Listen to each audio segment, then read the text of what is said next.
Hi friends, royal dream garage tips and ടിപ്സിന്റെ പുതിയൊരു വീഡിയോയിലേക്ക് ഏവർക്കും സ്വാഗതം.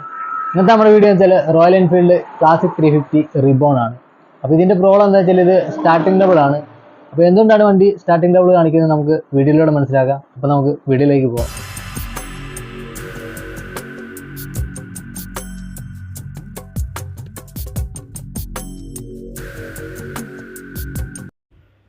ഫ്രണ്ട്സ്, ഇതാണ് വണ്ടി. Royal Enfield classic 350 BS6 reborn ആണ്. അപ്പോൾ ഇതിൻ്റെ പ്രോബ്ലം എന്താ വെച്ചാൽ ഇത് സ്റ്റാർട്ടിങ് കംപ്ലൈൻ്റ് ആണ്. നമ്മളത് സ്റ്റാർട്ടിങ് കംപ്ലൈൻ്റ് ആയിട്ട് വന്ന വണ്ടിയാണ്. അപ്പോൾ നമുക്കൊന്ന് ജസ്റ്റ് ഒന്ന് സ്റ്റാർട്ട് ചെയ്ത് നോക്കാം. ഇത് ചാവി ഓൺ ചെയ്ത് നമ്മൾ സ്റ്റാർട്ട് ചെയ്ത് നോക്കുകയാണ്.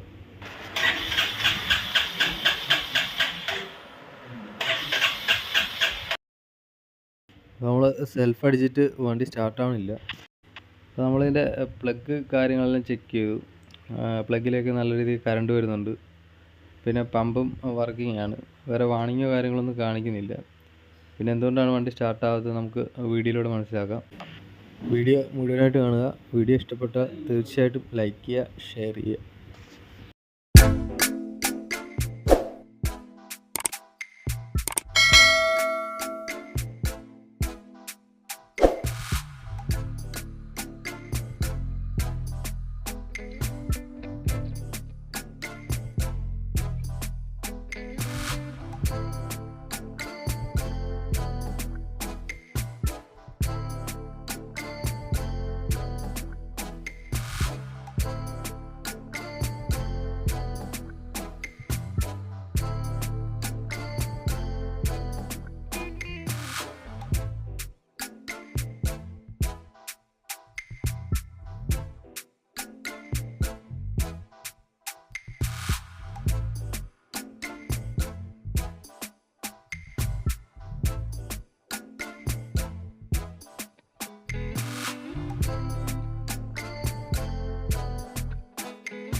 നമ്മൾ ടാങ്കൊക്കെ അഴിച്ചെടുത്തിട്ടുണ്ട്. ഓരോ ടാങ്കിൻ്റെ ഈ പെട്രോൾ ട്യൂബ് നമ്മൾ ശ്രദ്ധിക്കണം. കാര്യം ഇതിൻ്റെ അടിയിൽ പ്ലാസ്റ്റിക്കാണ് വരുന്നത്, പമ്പിൽ നിന്ന് വരുന്നത്. അപ്പോൾ അത് അതിൻ്റെ ട്യൂബ് കണക്റ്റ് ആക്കുന്ന ഭാഗമാണ് ഇത്. അപ്പോൾ ഇതൊക്കെ പൊട്ടിപ്പോവാതെ നമ്മൾ വളരെ കെയർഫുള്ളായിട്ട് വേണം ഇത് ഊരിയെടുക്കാനായിട്ട്.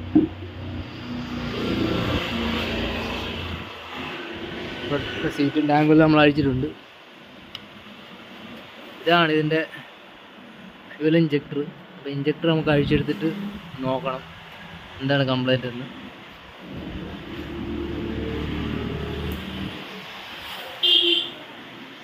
അപ്പോൾ നമുക്ക് ഇഞ്ചക്ടർ അഴിച്ചെടുക്കാം.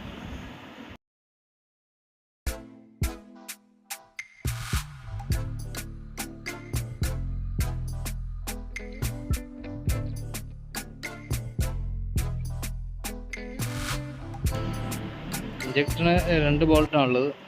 10-ൻ്റെ 2 ബോൾട്ടാണ്. അത് നമ്മൾ അഴിച്ചെടുക്കുകയാണ്.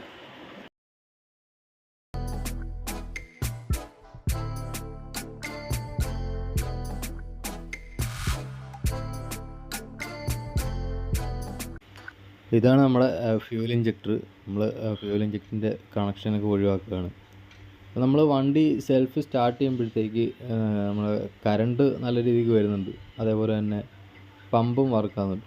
പിന്നെ എന്തുകൊണ്ടാണ് നമ്മൾ വണ്ടി സ്റ്റാർട്ടാകാത്തതെന്ന് വെച്ച് കഴിഞ്ഞാൽ ഇത് ഇതിൻ്റെ ഫ്യൂവൽ ഇഞ്ചക്ടർ. അപ്പോൾ ഇതുവഴി ഫ്യൂവലിനെ ഇഞ്ചക്ട് ചെയ്തിട്ടില്ല എന്നുണ്ടെങ്കിൽ വണ്ടി ഇതേപോലെ സ്റ്റാർട്ടിങ് കംപ്ലൈൻറ്റും സ്റ്റാർട്ടിങ് ട്രബിളും ഒക്കെ കാണിക്കും. അപ്പോൾ നമ്മളിത് അഴിച്ചെടുത്തിട്ടുണ്ട്. ഇനി ഇത് നല്ലപോലെ ഒന്ന് ക്ലീൻ ചെയ്തിട്ട് നമുക്ക് ചെക്ക് ചെയ്ത് നോക്കാം. ഇതുവഴിയാണ് നമ്മുടെ പെട്രോൾ സ്പ്രേ ചെയ്യുന്നത്.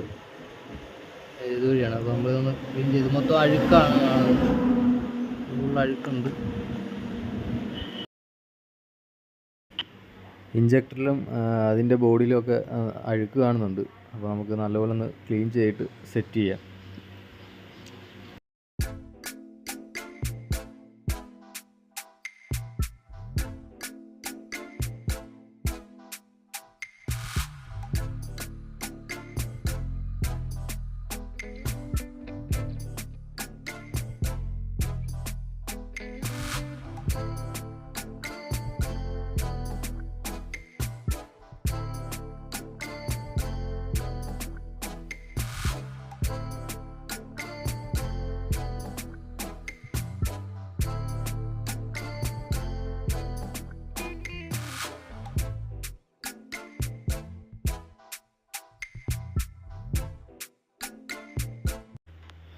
ഇഞ്ചക്ടർ നമ്മൾ നല്ലപോലെ ക്ലീൻ ചെയ്തിട്ടുണ്ട്. അപ്പോൾ ഇതുവഴി നല്ലപോലെ പെട്രോൾ ഇപ്പോൾ പുറത്തേക്ക് സ്പ്രേ ആകുന്നുണ്ട്. നമ്മൾ ചെക്ക് ചെയ്ത സമയത്ത് ചെറുതായിട്ട് സ്പ്രേ ആകുന്നുള്ളായിരുന്നു. അപ്പോൾ ക്ലീൻ ചെയ്ത് കഴിഞ്ഞപ്പോൾ നല്ലപോലെ സ്പ്രേ ആകുന്നുണ്ട്. അപ്പോൾ ഈ ഇഞ്ചക്ടർ എങ്ങനെ പ്രോപ്പറായിട്ട് ക്ലീൻ ചെയ്യണമെന്നും അതേപോലെ തന്നെ എങ്ങനെ ചെക്ക് ചെയ്യണമെന്നും ഞാൻ വേറൊരു വീഡിയോ ചെയ്യുന്നതായിരിക്കും. കാര്യം ഇതിപ്പോൾ ഞാൻ ഒറ്റയ്ക്കാണ് ഷൂട്ട് ചെയ്തത്, അപ്പോൾ നമുക്ക് ആ ഒരു വീഡിയോ എടുക്കാൻ പറ്റിയില്ല. പിന്നെ നമ്മളിപ്പോൾ തിരിച്ച് സെറ്റ് ചെയ്യാണ്. സെറ്റ് ചെയ്യുമ്പോഴത്തേക്ക് ഇതിൽ 2 ഓറിങ് വരുന്നുണ്ട്. അപ്പോൾ ഈ ഓറിങ് പൊട്ടാതെ അതേപോലെ തന്നെ മിസ്സാകാതെയൊക്കെ നമ്മൾ നോക്കണം. ഇല്ലയെന്നുണ്ടെങ്കിൽ ഇതിൽ പെട്രോൾ സ്പ്രേ ചെയ്യുന്ന സമയത്ത് അതിൻ്റെ പ്രഷർ കുറയുകയൊക്കെ ചെയ്യും. അപ്പോൾ അങ്ങനെ വരുമ്പോൾ ഇത് സ്റ്റാർട്ടിങ് ട്രബിളും അതേപോലെ മിസ്സിങ് കാര്യങ്ങളൊക്കെ കാണിക്കും. അപ്പോൾ ഇത് മെയിനായിട്ട് ചെക്ക് ചെയ്യണം. അപ്പോൾ നമ്മൾ ഫുള്ള് സെറ്റ് ചെയ്തിട്ടുണ്ട്. ഇനിയിപ്പോൾ നമുക്ക് കണക്ഷൻ കൊടുത്തിട്ട് നമുക്ക് സ്റ്റാർട്ട് ചെയ്ത് നോക്കാം.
അപ്പോൾ നമ്മുടെ വർക്ക് കംപ്ലീറ്റ് ആയിട്ടുണ്ട്. നമ്മൾ ടാങ്കെല്ലാം സെറ്റ് ചെയ്തു, കണക്ഷനെല്ലാം കൊടുത്തിട്ടുണ്ട്. ഇനിയിപ്പോൾ നമുക്കൊന്ന് സ്റ്റാർട്ട് ചെയ്തിട്ട് നോക്കാം. ഇഗ്നിഷൻ ഓൺ ചെയ്തു. നമ്മുടെ പമ്പ് കാര്യങ്ങളെല്ലാം വർക്കിംഗ് ആണ്. ഓൺ ചെയ്യാണ്.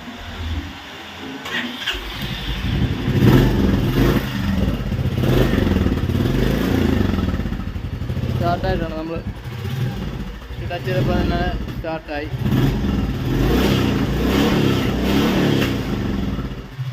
വേറെ മിസ്സിങ്ങോ കാര്യങ്ങളോ ഒന്നുമില്ല.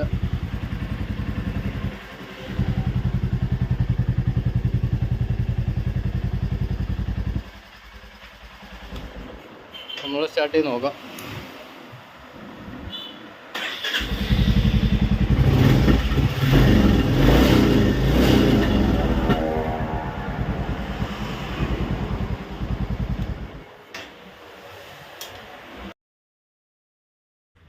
അപ്പോൾ നമ്മുടെ വണ്ടി ഓക്കെ ആയിട്ടുണ്ട്. അപ്പോൾ ഇതിൻ്റെ പ്രോബ്ലം എന്താണെന്ന് വെച്ചാൽ ഇതിൻ്റെ ഫ്യൂൽ ഇഞ്ചക്ടർ ബ്ലോക്ക് ആയതുകൊണ്ടാണ് വണ്ടി സ്റ്റാർട്ട് ആവാതിരുന്നത്. കാരണം ഇതിൻ്റെ ഫ്യൂൽ ഇഞ്ചക്ടർ ബ്ലോക്ക് ആകാനായിട്ട് മെയിനായിട്ട് 2 കാരണങ്ങൾ ഉണ്ട്. അത് നമ്മൾ ശ്രദ്ധിക്കണം. ഒന്നാമത്തത് നല്ല പമ്പിൽ നിന്ന് പെട്രോൾ അടിക്കുക, മായം ചേരാത്ത പെട്രോൾ അടിക്കുക. ഈ പെട്രോളിൽ നിന്ന് വരുന്ന കരട് കൊണ്ട് ഫ്യൂൽ ഇഞ്ചക്ടർ ഇതേപോലെ ബ്ലോക്ക് ആവും. പിന്നെ രണ്ടാമത്തെ കാരണം എന്ന് വെച്ചാൽ നമ്മൾ വണ്ടി കുറേ നാളായിട്ട് യൂസ് ചെയ്യാതിരുന്നു കഴിഞ്ഞാൽ, നമ്മൾ സ്റ്റാർട്ടാക്കാതെ ഓടിക്കാതൊക്കെ ആയിട്ടിരുന്ന് കഴിഞ്ഞാൽ ഇതേപോലുള്ള കംപ്ലൈൻറ്റ് വരും. കാര്യം എന്ന് വെച്ചാൽ ഇതിൻ്റെ ഇഞ്ചക്ടറിൻ്റെ മൗത്ത് നേരെ ഇതിൻ്റെ ഹെഡിലേക്കാണ് പോകുന്നത്. അപ്പോൾ ഇത് ഫയറിങ് നടക്കുന്ന സമയത്ത് ഉണ്ടാകുന്ന ആ കരികളും കാര്യങ്ങളും ഇതിൻ്റെ മൗത്തിലും വരും. അപ്പോൾ നമ്മൾ കുറേ നാളായിട്ട് ഇത് യൂസ് ചെയ്യാതെ ഇരിക്കുന്ന സമയത്ത് ഈ പറ്റിപ്പിടിക്കുന്ന ഈ ഇഞ്ചക്ടറിൻ്റെ മൗത്തിൽ പറ്റിപ്പിടിക്കുന്ന ആ ഒരു കരികൾ അവിടെ നിന്ന് ഡ്രൈ ആയിട്ട് ഇതിൽ ചെറിയ ഹോൾസാണ് ഈ സാധനം സ്പ്രേ ചെയ്യുന്നത്. അപ്പോൾ ഈ ഹോൾസ് അടഞ്ഞു പോവുകയും ചെയ്യും. അങ്ങനെ നമ്മൾ കുറേ നാൾ കഴിഞ്ഞിട്ട് വന്ന് സ്റ്റാർട്ട് ചെയ്യുന്ന സമയത്ത് ചിലപ്പോൾ ഇത് സ്റ്റാർട്ടായെന്ന് വരത്തില്ല. അപ്പോൾ ഇതേപോലുള്ള വണ്ടികൾ യൂസ് ചെയ്യുമ്പോൾ തീർച്ചയായിട്ടും ഡെയിലി എങ്ങനെയെങ്കിലും ഒന്ന് സ്റ്റാർട്ട് ചെയ്യാനെങ്കിലും നോക്കുക. അപ്പോൾ എൻ്റെ വീഡിയോ ഇഷ്ടപ്പെട്ടെങ്കിൽ തീർച്ചയായിട്ടും ലൈക്ക് ചെയ്യുക, ഷെയർ ചെയ്യുക, സപ്പോർട്ട് ചെയ്യുക. പുതിയൊരു വീഡിയോ ആയിട്ട് ഞാൻ വീണ്ടും വരുന്നതായിരിക്കും. Okay, by.